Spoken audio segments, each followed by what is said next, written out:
హరే కృష్ణ. అందరికీ నమస్కారం. గౌరాంగ బుక్ నుండి మనం శ్రీ చైతన్య మహాప్రభు లీలల గురించి తెలుసుకుంటున్నాం కదా. మరికొన్ని విశేషాలు ఈరోజు తెలుసుకుందాం. ముందుగా గురు ప్రార్థన. నమో ఓం విష్ణుపాదాయ కృష్ణభస్తాయ భూతలే శ్రీమతే జయపతాక స్వామినితి నామనే నమాచార్య పదాయ నితాయ కృపపదాయనే గౌర కథా దామదయ నగర గ్రామధారణే నమో ఓం విష్ణుపాదాయ కృష్ణపస్తాయ పుతలే శ్రీమతే భక్తివేదాంత స్వామినితి నామనే నమస్తే సారస్వతీ దేవే గౌరవాణి ప్రచారిణి నిర్విశేష శూన్యవాది పాశ్చాత్య తీస్తారిణి నమో మహావదనాయ కృష్ణ ప్రేమపదాయతే కృష్ణాయ కృష్ణ చైతన్యామనే గౌరతిషే నమో బ్రహ్మణ్య దేవాయ గోబ్రాహ్మణితాయ చ జగద్గీతాయ కృష్ణాయ గోవిందాయ నమో నమః. హే కృష్ణ కరుణా సింధో దీనబంధో జగత్పతే గోపేశ గోపికా కాంత రాధాకాంత నమోస్తుతే. తప్తకాంచన గౌరాంగి రాధే బృందావనేశ్వరి వృషభానుసుతే దేవి ప్రణమామి హరిప్రియ. వాంఛాకల్పతరుభ్యశ్చ కృపా సింధుభ్యైవ చ పతితానాం పావనేభ్యో వైష్ణవేభ్యో నమో నమః. మోకం కరోతి వాచాలం పంగుల్ లంఘాయతే గిరిం యత్కృపాతమహం వందే శ్రీగురుం దీనతారిణం పరమానందపాత్రం శ్రీచైతన్య ఈశ్వరం.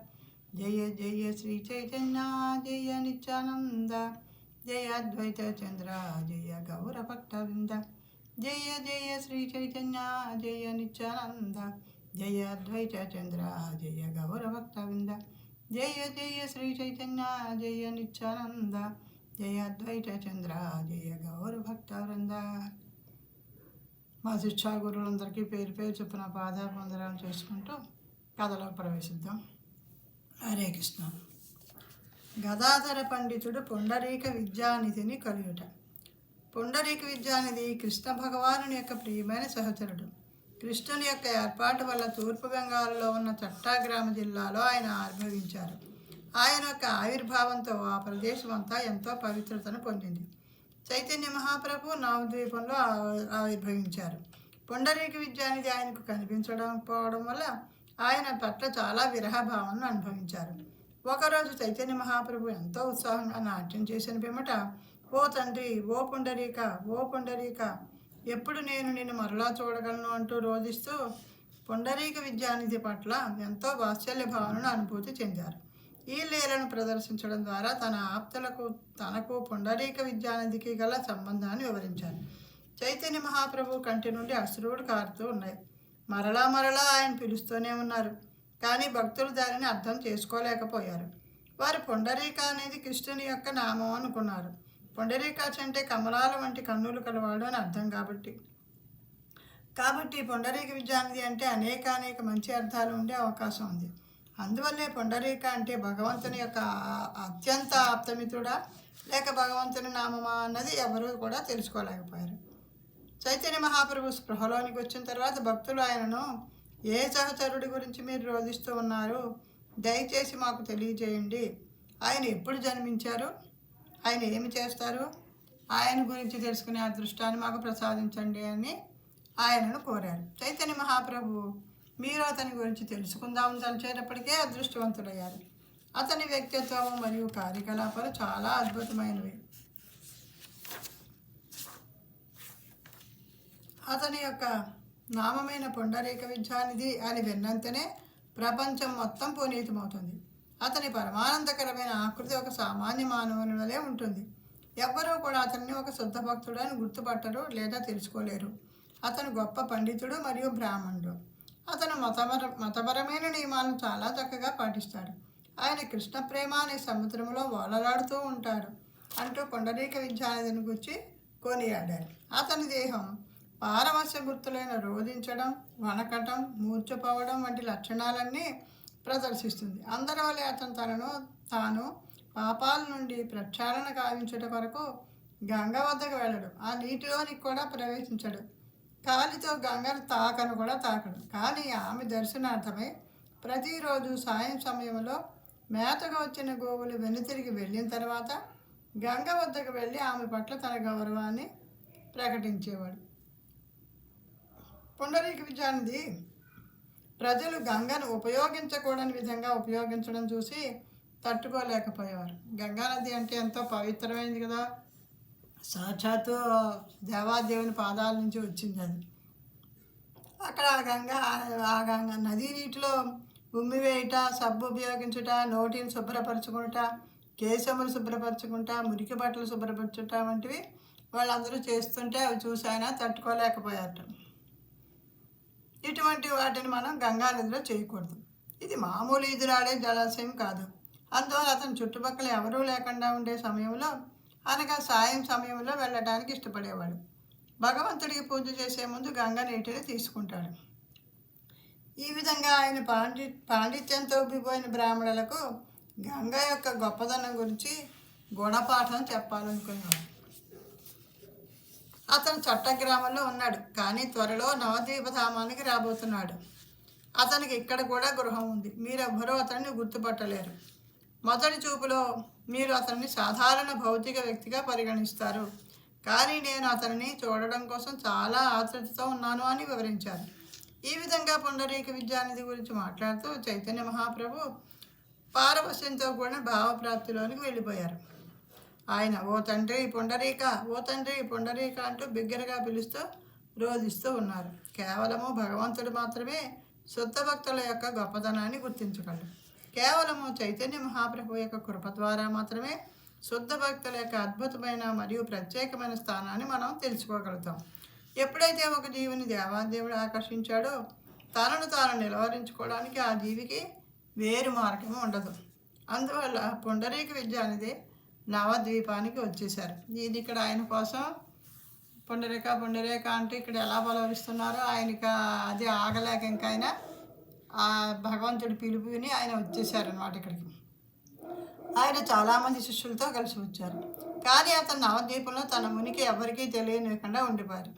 ప్రతి వారు అతనిని విలాసవంతమైన భౌతికవాదిగా తలిచారు. ముకుందుడు మరియు ఆయన తోడబుట్టిన వాడైన వాసుదేవదత్త తప్పితే మిగిలిన వారెవ్వరూ కూడా పుండరీకుడికి భగవంతుని పట్ల గల తీవ్రమైన ప్రేమను గమనించలేకపోయారు. గదాధర పండితుడు మరియు ముకుంద స్నేహితుడు. వీరు ఎల్లప్పుడూ ఒకరికొకరు సాంగత్యంలో ఉండేవారు. ఒకరోజు ముకుంద, గదాధర జాగ్రత్తగా విను, నవద్వీపానికి ఒక గొప్ప భక్తుడు వచ్చేశాడు. నీవు శుద్ధ వైష్ణవుడి సాంగత్యం కోసం తహతలాడుతున్నావు కదా, ఈరోజు నీ కోరిక తీరబోతోంది అని చెప్పారు. గదాధర ప్రభు ఏ విధంగా స్పందించాడో మీరు ఊహించుకోవచ్చు. అతను చాలా ఉద్రేకపడుతూ కృష్ణ కృష్ణ కృష్ణ కృష్ణ అంటూ బిగ్గరగా పిలుస్తున్నాడు. అతను ముకుంద ప్రభువుతో కలిసి పుండరీక విద్యానిధి ఇంటికి వెళ్ళి అతనికి సాష్టాంగ నమస్కారం చేసి గౌరవంగా ఒదిగి కూర్చున్నారు. పుండరీక విద్యానిధి గదాధర గురించి ముకుందను ప్రశ్నిస్తూ అతని పేరేమిటి, ఏ గ్రామం నుండి వచ్చాడు, దేవాది దేవుడైన విష్ణువుకు సేవ చేయడం ద్వారా వచ్చిన అతని దేహకాంతిని నేను చూడగలుగుతున్నాను అన్నాడు. ఆయన భక్తుడే, ఈయన భక్తుడే కాబట్టి ఈయన ఆయన్ని విష్ణుమూర్తిని పూజిస్తున్నారు అన్న విషయం ఆయన చూడగానే తెలుసుకోగలిగారు. ఆయన అంతటా ముకుందుడు, ఇతను నా యొక్క స్నేహితుడు, ఇతని పేరు గదాధర, ఇతను చాలా అదృష్టవంతుడు, తన బాల్యం నుండి కూడా కుటుంబ జీవనం పట్ల ఉదాసీనంగా ఉన్నాడు. ఇతని బాహ్యమైన గుర్తింపు ఏమిటంటే ఇతను మాధవ మిశ్రా అనే బ్రాహ్మణుడు కుమారుడు. ఇతను పూర్తిగా భక్తియుత సేవలో నిమగ్నమై ఉండటం వల్ల వైష్ణవులతో మాత్రమే సాంగత్యాన్ని పొందుతాడు. ఇతను భక్తులందరికీ చాలా ప్రియమైనవాడు. ఇతను ఎప్పుడైతే మీరు వస్తున్నారని విన్నాడో అప్పటి నుండి మిమ్మల్ని కలవాలని చాలా ఆతృతతో ఉన్నాడు అని చెప్పగా గదాధర పండితుని యొక్క అద్భుతమైన గుణాలను విని పుండరీక విద్యానిధి గదాధరుడిని కలుసుకోవడానికి చాలా ఆనందించారు. అంతటా పుండరీక తన అందమైన పట్టె పాన్పు పైన ఆసీనుడయ్యారు. ఆ పాన్పు చెక్కతో చేయబడి ఇత్తడి పోతను మరియు ఎరుపురాయి పొదిగినటువంటి ఆ అలంకరణ కలిగి ఉంది. ఖరీదైన దుప్పట్లతో అలంకరించబడినటువంటి మెత్తని పరుపు వైపు ఆయన కూర్చోగా ఆయన వెనక పట్టుతో కూడిన దిళ్ళు ఉన్నాయి. ఆయనకి ఇరువైపులా చిన్న మరియు పెద్ద పరిమాణంలో ఉన్నటువంటి నీటితో నిండిన కుండలు ఉన్నాయి. మెరుస్తున్న ఇత్తడి పళ్ళెంలో చక్కగా అమర్చబడినటువంటి తమలపాకులు ఉన్నాయి. పెద్ద సైజులో ఉన్నటువంటి అద్దాలు 2 ఆయనకు ఇరువైపులా ఉన్నాయి. ఆ అద్దాలలోనికి ఎడతెరిపి లేకుండా చూపును ప్రసరింపచేస్తూ తమలపాకుల వల్ల ఎర్రబడిన పెదవులతో చిరుమందహాసం చేస్తున్నారు. ఆయన యొక్క నుదుటి మీద చందనంతో కూడిన తిలకం ఉండి ఆయన యొక్క ముఖము చందనము మరియు పరిమళ ద్రవ్యం యొక్క సమ్మిళిత పదార్థముతో చుక్కలు పెట్టబడి అందముగా అలంకృతమై ఉంది. అతని కేశములు చక్కగా దువ్వబడి పరిమళ ద్రవ్యంతో కూడిన తైలంతో మెరుస్తూ ఉన్నాయి. 2 వ్యక్తులు అతని వెనుక వైపు నుంచుని పొడవైన నెమలి ఎక్కలతో అతనికి విసురుతున్నారు.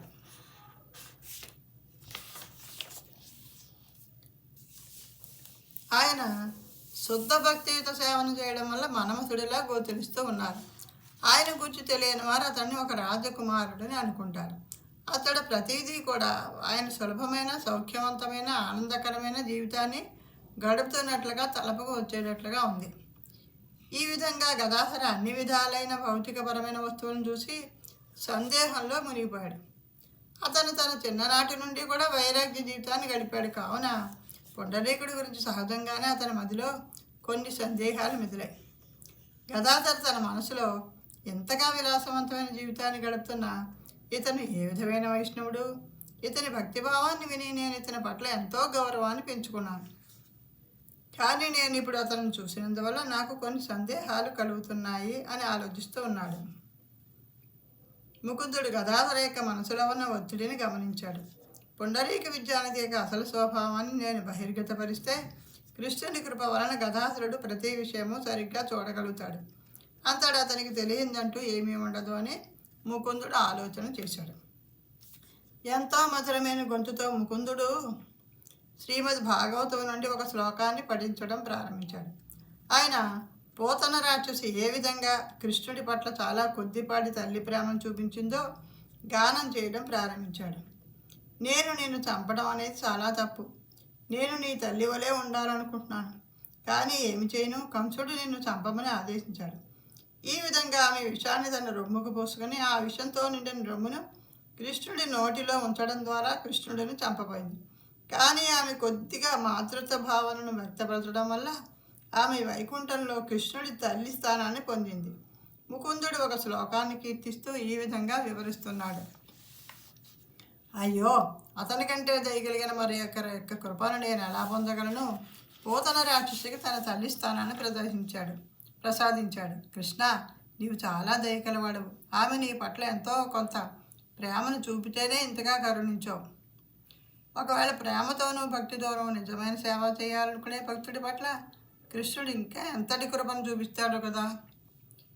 ఎప్పుడైతే పుండరీక విద్యానిధి భక్తియుత సేవను కీర్తించడం విన్నాడో ఆయన రోధించడం మొదలైనాడు. ఆనందంతో కూడిన కన్నీళ్లతో ఆయన కళ్ళు నిండాయి. గంగానది అలల వలె కన్నీరు కారుతూ ఉన్నాయి. ఆయన భూమి మీద దొర్లుతూ ఉన్నారు. ఒకేసారి పారవశ్యపు గుర్తులన్నీ ఆయన దేహంలో పడసూపాయి. ఒకేసారి 8 రకాలైన గుర్తులు విస్ఫోటనం వలె పడసూపాయి.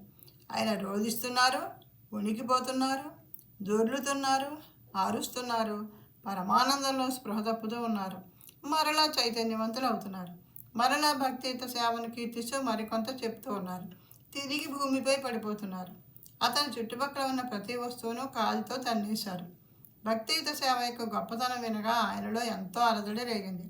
ఆయన అక్కడ ఉన్న వెండి, బంగారు కుండలు, పట్టుదిళ్లను, మరింత అందంగా అమర్చబడిన దుప్పట్లను చెల్లా చెదురు చేసేశారు.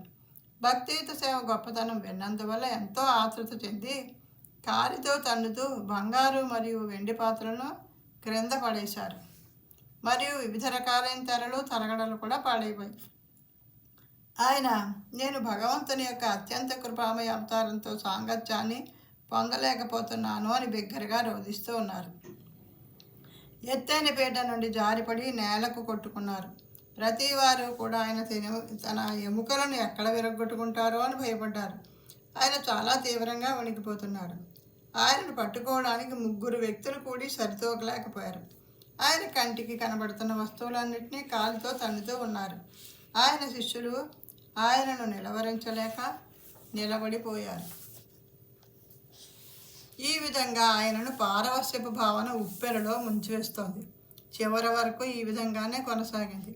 మరియు ఆనందభరితమైన అచేతన స్థితిలో ఆయన ఉండిపోయారు. ఆయన ఆధ్యాత్మిక ఆనందం అనే సముద్రంలో పూర్తిగా మునిగిపోయి శ్వాస లేకుండా కింద పడిపోయి కదలకుండా ఉండిపోయారు. భాగవతంలోని ఒక్క శ్లోకం వల్లే ఇదంతా జరిగింది. ఆయన వచ్చుకున్న సదుపాయాలన్నీ చూసి గదాధరుడి పండితుడికి ఇదేమిటి, ఈయన ఇంత భక్తుడు అంటున్నారు, ఆయన గురించి ఎంతో గొప్పగా ఉన్నాను, ఈయన వైష్ణవుడు ఏమిటి, ఇలాంటి ఆడంబరాలన్నితో ఉన్నాడేమిటి అని అనుమానించినందుకు ఆయనకి నిజం తెలియడం కోసం కీర్తన మొదలెట్టేటప్పటికి ఆయన పారవశ్యం అంతా బయటకు వచ్చింది. అది చూసి గదాధరుడికి ఆశ్చర్యం వచ్చింది. గదాధరుడు తాను చూసిన దానికి చాలా ఆశ్చర్యపోయి ఆపై నాలోని అశుభకరమైన భావన వల్ల ఎంతో అపరాధకరమైన ఆలోచనలు వచ్చాయి అని విచారించడం ప్రారంభించాడు. గదాధరుడు ముకుందుడిని కౌగిలించుకుని, నీవు ఒక నిజమైన మిత్రుడి వలె వ్యవహరించావు. నీవు భగవంతుని యొక్క శుద్ధమైన అప్రహతితమైన భక్తుడిని చూపించావు. ఈ విశ్వం మొత్తంలో పుండరీక వంటి మరి ఒక భక్తుడిని చూడడం కష్టం. అతని యొక్క భక్తియుక్త సేవా భావాన్ని చూస్తే చాలు, ఎదుటి వారి శుద్ధత్వాన్ని పొందుతారు. ఖరీదైన వస్తువులను చూసి ఆయన భౌతిక జీవిత సుఖాలకు అలవాటు పడిన వారని అనుకున్నాను. కానీ నీవు నా మనసును గ్రహించావు. నీవు ఎంతో ఉన్నతమైన వ్యక్తిత్వం కలవాడు అవటం వల్ల భగవంతుడి పట్ల పుండరీక విద్యానిధికి ఉన్న అనంతమైన ప్రేమను నాకు తెలియజేశావు. నేను ఎంతో అపరాధం చేశాను. నా యొక్క అపరాధము నీ యొక్క దయతో మాత్రమే పోగొట్టుకోగలను. అంటే వైష్ణవుల గురించి వేరుగా ఆలోచించిన వారిని విమర్శించిన అది వైష్ణవ అపరాధం, చాలా పెద్ద తప్పని చెప్తారు. కృష్ణుడు తనను ఎవరైనా ఇబ్బంది పెట్టినా బాధపడట్టు, కానీ ఆయన యొక్క భక్తులను ఇబ్బంది పెడితే మాత్రం వాళ్ళని అవమానించినా కూడా ఆయన అస్సలు సహించారట.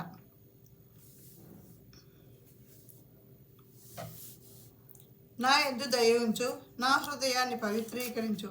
ఎంతోమంది భక్తులు శరణాగతి మార్గాన్ని తీసుకున్నారు.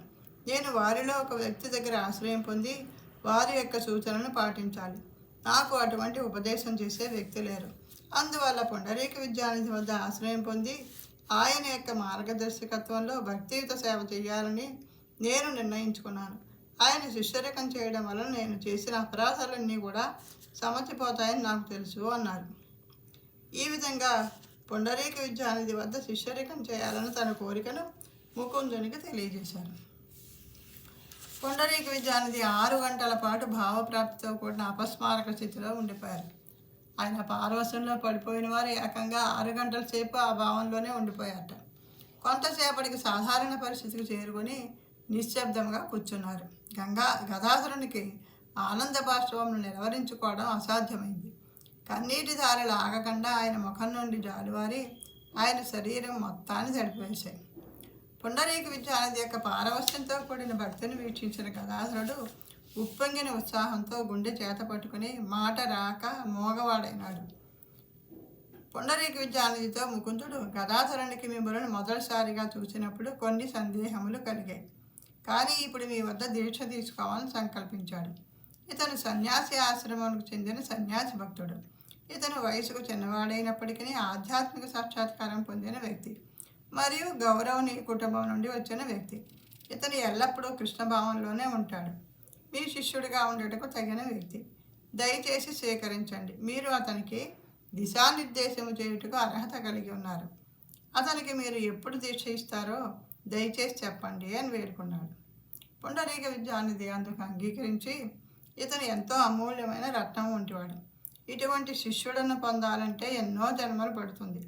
రాబో పౌర్ణమికి 12వ రోజు శుభప్రదమైన రోజు. ఆ రోజు ఇతడికి వస్తే నీ ఆలోచన పరుస్తుంది అని పలికాడు. ఆ తర్వాత ముకుందుడి గౌరచంద్రుడిని కలియుట కోసం వెళ్ళాడు. పుండరీక విద్యానిధి ఆగమన వార్తను విన్న చైతన్య మహాప్రభు చాలా ఆనందించారు.